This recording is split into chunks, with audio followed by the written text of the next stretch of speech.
Hello, welcome to KV globe. Myself Kavya Singh. आज 29 सितंबर 2022 के current affair के जो इनसाइट टॉपिक हैं, सिम्पो एनी इवेंट डिस्कस करेंगे। जलदूत ऐप लॉन्च किया गया है।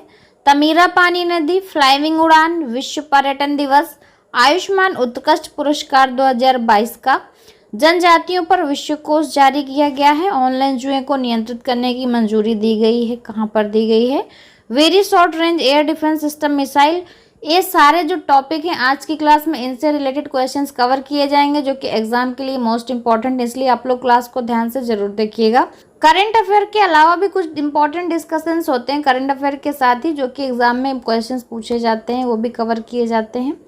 और पीडीएफ के लिए हमारा टेलीग्राम चैनल है केवी ग्लोब स्टडी ऑफिशियल। अगर अभी तक आपने ज्वाइन नहीं किया है तो लिंक नीचे डिस्क्रिप्शन में दिया हुआ है, जाके ज्वाइन कर लीजिए। वहाँ पर पीडीएफ फ्री शेयर की जाती है। आज की क्लास स्टार्ट करने से पहले डेली का एक क्वेश्चन है जो कि आप लोगों से मैं पूछती हूँ। क्वेश्चन है, वैदिक कालीन लोगों ने सर्वप्रथम किस धातु का प्रयोग किया?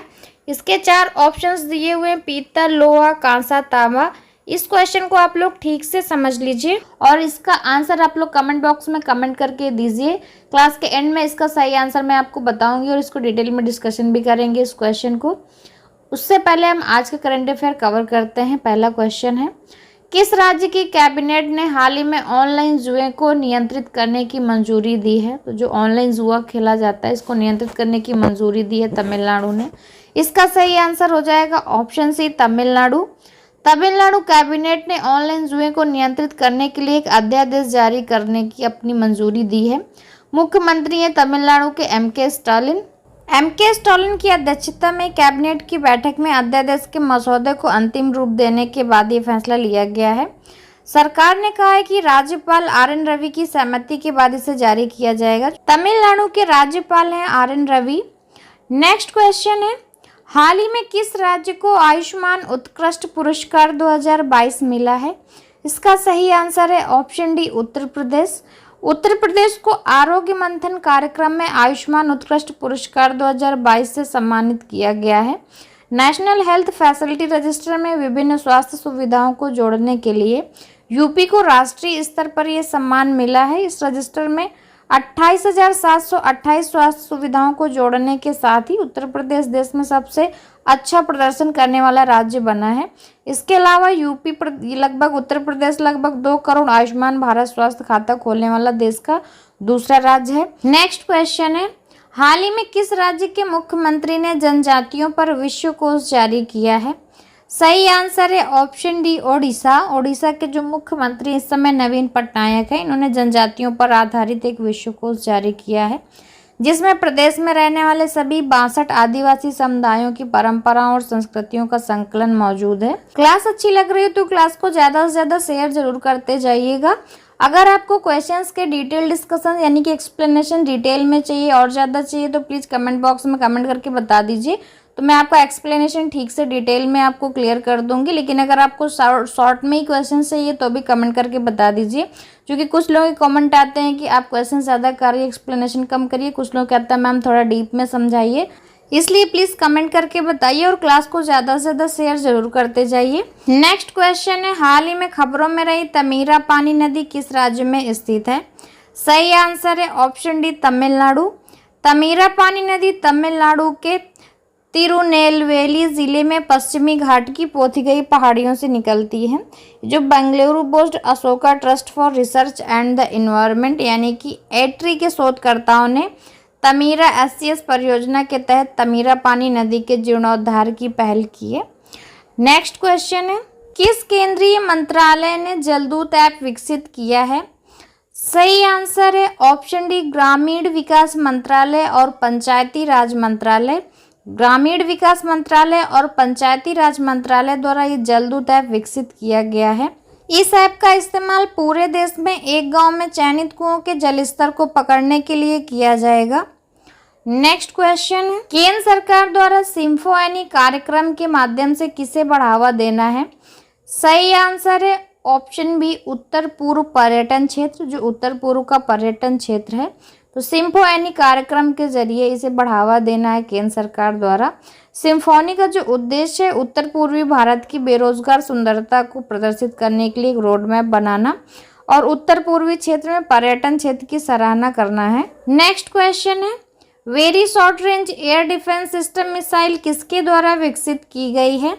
सही आंसर है ऑप्शन ए डीआरडीओ। डीआरडीओ द्वारा ये very short air defence system missile विकसित की गई है। ये मिसाइल एक man portable air defence system है। इसे डीआरडीओ के रिसर्च सेंटर हैदराबाद ने अन्य डीआरडीओ प्रयोगशालाओं और भारतीय उद्योग भागीदारों के सहयोग से डिजाइन और विकसित किया है।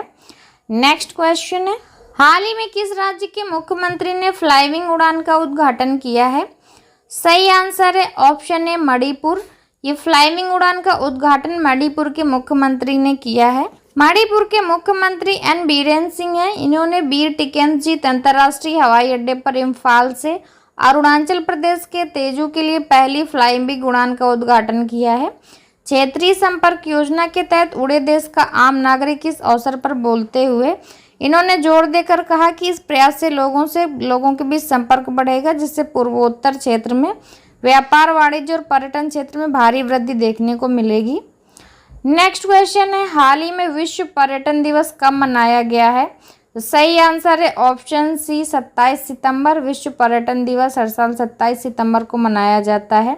ये 1980 से मनाया जा रहा है। 27 सितंबर 1970 के दिन जब United Nations World Tourism Organization के कानूनों को अपनाया गया था, तब से मनाया जा रहा है। ये तारीख उस वर्षगांठ का प्रतीक है जब यूएनडब्ल्यूटीओ के कानूनों को अपनाना वैश्विक पर्यटन के क्षेत्र में एक मील का पत्थर माना गया था। इस दिन को सेलिब्रेट करने का मकसद अंतर्राष्ट्रीय समुदाय के भीतर पर्यटन की भूमिका के बारे में जागरूकता को बढ़ाना है। साथ ही टूरिज्म किस तरह से दुनिया भर में सामाजिक, सांस्कृतिक, राजनीतिक और आर्थिक मूल्यों को प्रभावित करता है, ये भी बताना है। अब हम एक हिस्ट्री का क्वेश्चन लेते हैं जो सिंधु घाटी सभ्यता से इस समय हम लोग डिस्कस कर रहे हैं। कल सिंधु घाटी सभ्यता से डिस्कस किया था क्वेश्चन कि किस युग की है, तो ये कांस्य युग की है। आज का क्वेश्चन है, सिंधु सभ्यता घर किससे बनाए जाते हैं? इसके जो 4 ऑप्शंस दिए हुए हैं, पत्थर से, ईंटों से, लकड़ी से, बांसों से। तो जो सिंधु सभ्यता के जो घर थे वो बनाए जाते थे ईंटों से। तो सही आंसर है ऑप्शन बी ईंटों से। सिंधु घाटी सभ्यता का उदय सिंधु नदी के घाटी में हुआ था, इसी कारण इसे सिंधु सभ्यता के नाम से जानते हैं। सिंधु सभ्यता तथा इसके जो प्रथम उत्खनित एवं विकसित केंद्र हड़प्पा के नाम पर हड़प्पा सभ्यता कहते हैं और औद्योगिक कालीन होने के कारण औद्योगिक भारतीय सभ्यता के नाम से भी जानते हैं। तो इसे सिंधु सभ्यता, हड़प्पा सभ्यता और औद्योगिक भारतीय सभ्यता इन सारे नामों से जानते हैं। हड़प्पा सभ्यता कांस्य युग की सभ्यता थी, इसीलिए इसे कांस्य युगीन सभ्यता भी कहते हैं।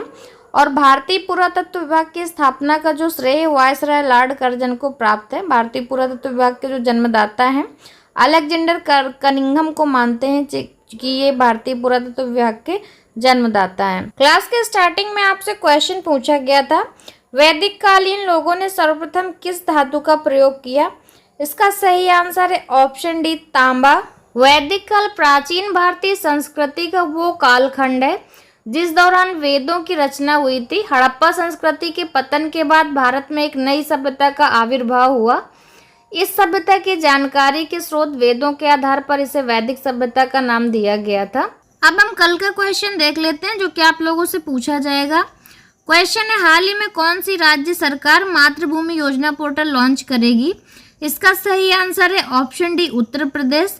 उत्तर प्रदेश सरकार जो है मातृभूमि योजना पोर्टल लॉन्च करेगी। और इस क्वेश्चन का जिन 5 लोगों ने सबसे पहले सही आंसर किया है उनके नाम है विवेक यादव, अभिषेक पासवान, हिमांशी देवी, ऋषभ त्यागी, कार्तिक। इन 5 लोगों ने इस क्वेश्चन का सबसे पहले सही आंसर किया है।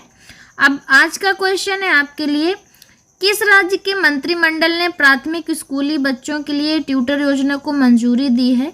इस क्वेश्चन का सही आंसर आप लोग कमेंट बॉक्स में कमेंट करके बताइए। और क्लास को ज़्यादा से ज़्यादा शेयर जरूर किया करिए और इन क्वेश्चंस को आपस में एक बार डिस्कस जरूर करिए, जिससे आपका रिवीजन हो जाए और करंट अफेयर आपका बेहतर तरीके से प्रिपेयर भी हो जाए। क्लास अच्छी लगी हो तो लाइक भी कर दीजिएगा और चैनल को सब्सक्राइब करके बेल आइकन दबाना मत भूलिए। और प्लीज़ क्लास से रिलेटेड कोई भी सजेशन है तो हमें कमेंट करके बताना, वो भी मत भूलिए। And thanks for watching.